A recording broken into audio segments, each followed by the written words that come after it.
She told herself she would confront Abigail, her sister-in-law, to put an end to this madness and restore the balance of her marriage.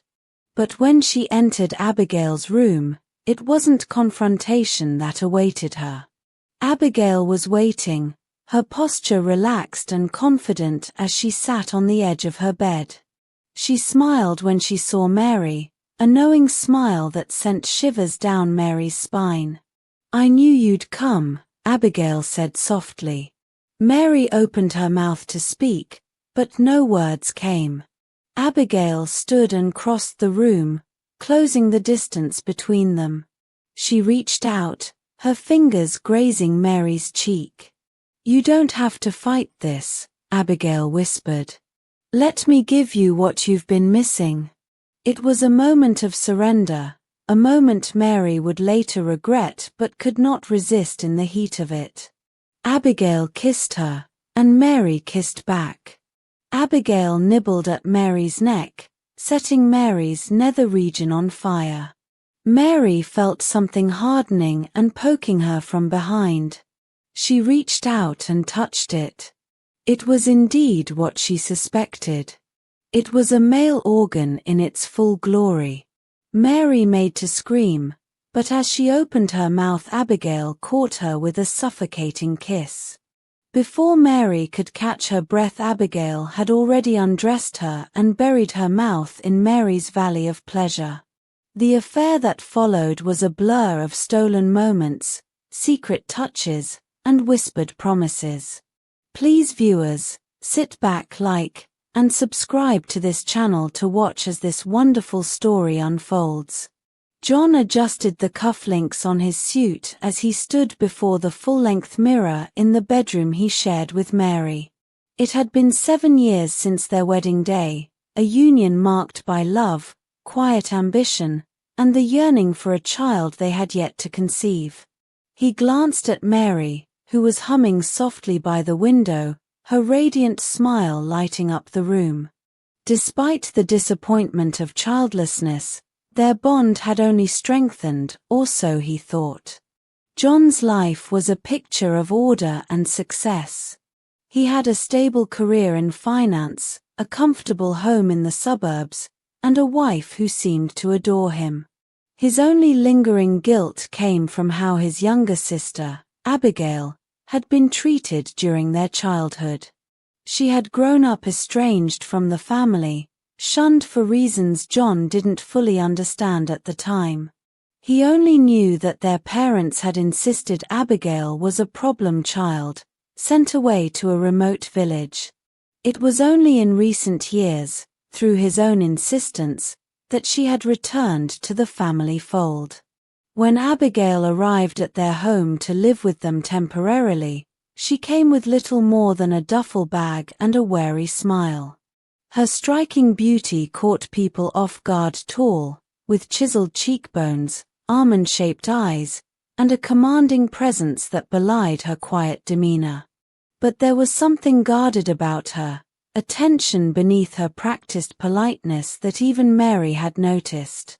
"It's good to have her here," Mary said one evening as she set the dining table. "She seems different, though. Reserved, maybe." "She's been through a lot," John replied, carefully omitting the details. He didn't want to dwell on the pain Abigail had endured. Besides, he was hopeful this time together would mend their fractured sibling bond. Abigail quickly became a part of their daily routine, though her quiet nature left her an enigma. She took on household chores without complaint, her deft hands scrubbing and tidying with military precision. When John left for work each morning, Abigail and Mary would often spend the day together. At first, their interactions were polite, filled with surface-level small talk. Gradually, however, Abigail began to break through Mary's reserve. "You have such a lovely figure," Abigail remarked one afternoon as they baked together. "John is lucky.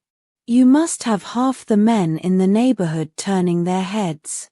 Mary laughed awkwardly, brushing flour from her hands. Hardly. But thank you. The compliments came more frequently in the days that followed, along with lingering touches that Mary dismissed as harmless. A hand brushing her shoulder as Abigail passed by. A finger tracing the hem of her blouse as Abigail admired its fabric. Mary tried to ignore the tingling sensation these moments stirred within her, chalking it up to her imagination. In the privacy of her borrowed bedroom, Abigail sat on the edge of her bed, staring at her reflection in the vanity mirror. The faint trace of a scar ran down the side of her neck, a reminder of the violence she had endured in her youth. She touched it absently, her lips curling into a bitter smile. They treated me like a monster, she whispered to herself. But now, I'll take everything that should have been mine. Her memories were a collage of pain and rejection. She had been an unwelcome secret in her wealthy family, hidden away because of her intersex condition, a condition which meant that she had both male and female sex organs, a taboo they couldn't bear to acknowledge. While John was lavished with love and opportunity, Abigail was sent away to live in squalor, branded as a curse. That resentment had festered over the years, transforming into a calculated desire for revenge. Abigail's plan was simple yet diabolical. She would destroy John's perfect life from within, starting with the one thing he valued most, his wife. One night, Mary awoke to the sensation of a gentle touch on her arm. The room was dark, save for the faint glow of moonlight filtering through the curtains. Startled, she turned to find Abigail standing beside the bed, her expression unreadable. "I didn't mean to wake you," Abigail said softly, her voice like silk. "I just wanted to check on you." Mary's heart raced as Abigail's hand lingered on her wrist. "I'm fine," she said, her voice barely above a whisper. Abigail leaned closer, her breath warm against Mary's cheek. "You're so beautiful, Mary," she murmured. "I can't stop thinking about you." Mary froze, her mind a whirlwind of confusion and fear. She wanted to push Abigail away, to scream, to wake John, but something held her back. Maybe it was the loneliness she had buried deep within herself, the longing for connection that John's long work hours often left unfulfilled. Or maybe it was the magnetic pull of Abigail's boldness, her raw intensity. When Abigail finally retreated, Mary lay awake for hours, her heart pounding. She told herself it was a moment of weakness, a fleeting lapse that would never happen again. But it did. The days passed with an almost unbearable tension in the air. Mary found herself caught between guilt and curiosity, a dangerous cocktail that left her yearning for clarity but also dreading what clarity might bring. Abigail, ever the patient predator, knew this and played her cards with subtlety. John remained oblivious, consumed by the demands of his job. As he left each morning with a brief kiss on Mary's cheek, Abigail would appear moments later, her presence both comforting and unsettling. One afternoon, Abigail found Mary in the garden, pruning roses. She approached quietly, as she often did, her shadow stretching over Mary like a shroud. "They're beautiful," Abigail said, her voice low and inviting. "But they don't compare to you." Mary's hands trembled slightly, the pruning shears slipping from her grasp. "You need to stop saying things like that," she said, her tone firmer than she felt. "Why?" Abigail countered, crouching to pick up the shears. She held them out to Mary, their fingers brushing as Mary took them. "Does it make you uncomfortable, or does it make you feel alive?" Mary looked away, the weight of Abigail's gaze too much to bear. "You don't understand," she whispered. "Oh, I think I do," Abigail said, stepping closer. I think you're afraid to admit that you want more than what John can give you. That you want me. The words hung in the air, heavy and undeniable. Mary didn't respond, but her silence spoke volumes.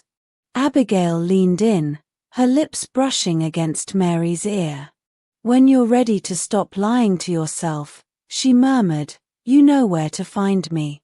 That night, Mary lay awake in bed, staring at the ceiling as John snored softly beside her. Her thoughts were a chaotic tangle of desire and guilt, her heart pounding with the weight of her secret. She told herself she would confront Abigail, put an end to this madness, and restore the balance of her marriage. But when she entered Abigail's room, it wasn't confrontation that awaited her. Abigail was waiting, her posture relaxed and confident as she sat on the edge of her bed.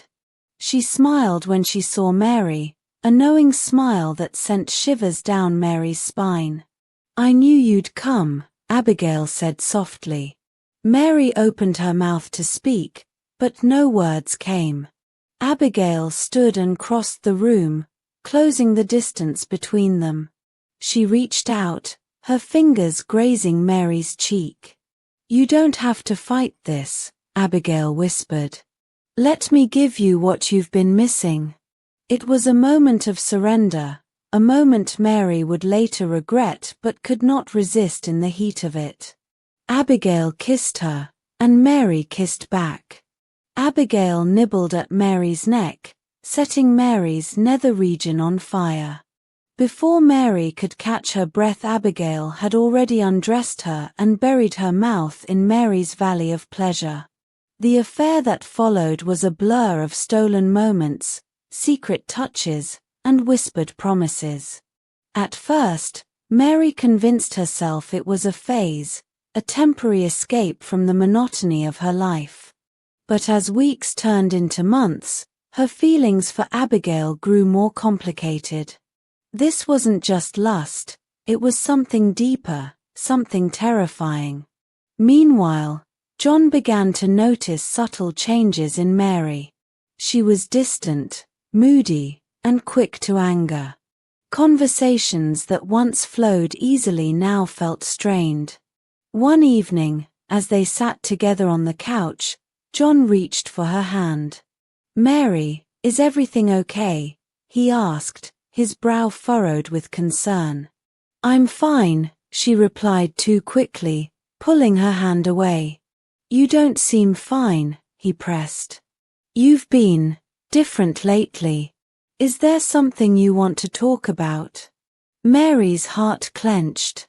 She wanted to tell him everything, to unburden herself of the guilt that was eating her alive. But the thought of losing him, losing everything, was too much to bear. I'm just tired, she said finally, forcing a smile.